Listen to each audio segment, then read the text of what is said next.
Lustucru et la mère Michel, un conte abrégé de la rue Broca de Pierre Gripari. Le pauvre Lustucru avait bien 2000 ans, et malgré toutes ses actions d'éclat, son nom restait inconnu dans l'histoire. Complètement découragé, il s'en alla trouver la grande sorcière de la rue Mouffetard. Bonjour, madame la sorcière. Bonjour, monsieur, vous avez l'air bien triste. Qu'est-ce qu'il y a donc qui ne va pas? Eh bien voici, je suis grand, je suis fort, je suis brave, et je suis immortel. J'ai fait des tas de grandes choses que tout le monde connaît, mais personne ne sait que c'est moi qui les ai faites, et personne ne sait mon nom. Voilà qui est bizarre, dit la sorcière. Et comment vous appelez-vous? Je m'appelle Lustucru. Lustucru? Vous m'en direz tant, mon pauvre monsieur, avec un nom pareil. Les historiens ne vous citeront jamais. Vous croyez? J'en suis sûr. Si vous voulez devenir célèbre, vous n'avez plus qu'une chose à faire. Laquelle? C'est d'entrer dans une chanson. Ça, c'est une bonne idée, mais comment faire? Je n'en sais rien, dit la sorcière. Et personne n'en sait rien. Pourquoi des gens comme Malbrook ou le roi d'Acobert sont-ils devenus des héros de chansons, plutôt que le grand Condé ou Chilpéric? C'est un mystère. Vous n'avez qu'à attendre. Après tout, rien ne presse. Vous êtes immortel. C'est vrai, dit Lustucru. Il dit merci à la sorcière. Puis il quitta Paris et résigné à une longue médiocrité, il s'installa dans un petit village où il acheta une belle maison au bord de la grande route. Les mois, puis les années passèrent. Chaque matin, Lustucru s'assied dans un grand fauteuil devant la fenêtre ouverte et passait la journée à regarder la voisine d'en face, une certaine Madame Michel, qui vivait seule dans une maison au volet vert avec son chat pour toute compagnie. À force de la regarder, comme ça, tous les jours, il en devint amoureux.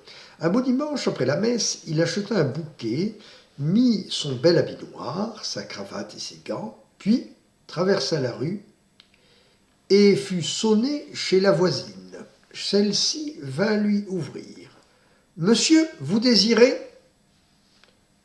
Excusez-moi, madame Michel, je suis votre voisin d'en face. »« C'est vous, voisin? Je ne vous reconnaissais plus. Comme vous êtes beau, entrez donc 5 minutes, vous faudra bien un petit quelque chose. »« Avec plaisir, madame Michel. Tenez, voici des fleurs pour vous. »« Oh, comme vous êtes gentille, et qu'elles sont belles, asseyez donc, je vais les mettre à l'eau. » Dites-moi, madame Michel, je vous écoute, voisin. Eh bien, je suis venu vous demander un mariage. Vous voulez m'épouser?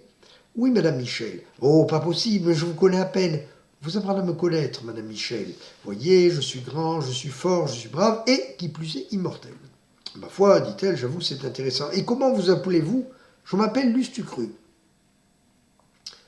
En attendant ce nom, la mère Michel changea de visage et répondit d'un air épouvantable. Oh non, mon voisin, ce n'est pas possible. Vous êtes bien bel homme, il n'y a pas à dire. Vous êtes même bien plaisant, mais moi je suis une femme sérieuse. Je n'ai pas envie d'être ridicule aux yeux de tout le pays. Demandez-moi n'importe quoi, mais de m'appeler Madame Lustucru, ah, salaud. J'aime mieux encore rester toute seule. Une fois de plus, le pauvre Lustucru était victime de son nom. Mais cette fois, il était amoureux, il ne se tint pas pour battu. Ce soir-là, comme il prenait le frais à la porte de sa maison, il aperçut l'ombre vague qui se déplaçait sur le bord de la route. Il regarda attentivement et reconnut le chat de sa voisine. Il appela « Minet, Minet !» Le chat, qui n'était pas craintif, s'approcha de lui pour se faire caresser. Lustucru le saisit, l'emporta et l'enferma dans une petite cabane tout au fond de son jardin, après quoi il alla se coucher, riant sous cap et se frottant les mains. Le lendemain, sur le coup de 8 heures, il fut réveillé en sursaut par des cris aigus. C'était la mère Michel, sa fenêtre se lamentait. « Oh hélas, mon petit Minet! Où est mon petit Minet? J'ai perdu mon petit Minet! Personne n'a vu mon petit Minet! Qui me rendra mon petit Minet ?» Lustucru se leva et mit le nez à la fenêtre. « Eh bien, madame Michel, qu'avez-vous donc? »« Oh, monsieur Lustucru, c'est mon petit Minet, j'ai perdu mon petit Minet. »« Mais non, vous n'avez pas perdu. » Qu'est-ce que vous dites? Vous savez où il est? Eh oui, je le sais. Et où est-il? Chez moi. Chez vous? Mais quel bonheur, je vais le chercher tout de suite. Minute, madame Michel, je n'ai pas dit que je vous le rendrai. Comment vous ne me le rendrez pas? Mais vous n'avez pas le droit, c'est mon petit Minet à moi, je ne peux pas vivre sans mon petit Minet. Et moi, madame Michel, je ne peux pas vivre sans vous. Épousez-moi et je vous rends votre chat. Et si je refuse? Eh bien, si vous refusez, je le mangerai. Oh, c'est trop fort, je vais aller chercher les gendarmes. Eh bien, c'est cela, allez donc chercher les gendarmes. Et moi, pendant ce temps, je mis le chat à la casserole.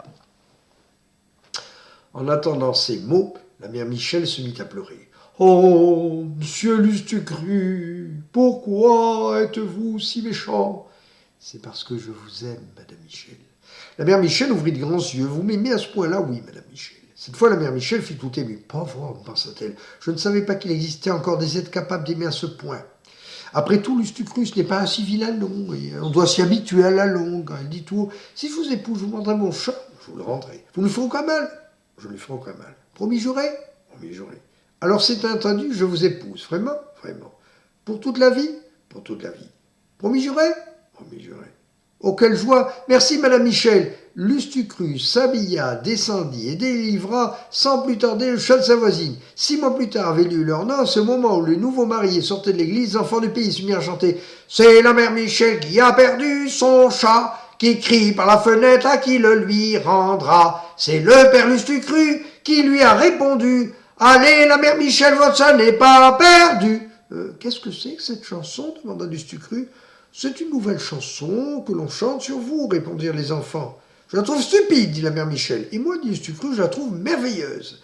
Depuis ce temps-là, le père Lustucrus vit parfaitement heureux dans son petit village, avec sa femme et le chat. Les petits-enfants, chaque fois qu'ils le rencontrent, lui chantent sa chanson pour lui faire plaisir et leur donnent des sous pour acheter des bonbons.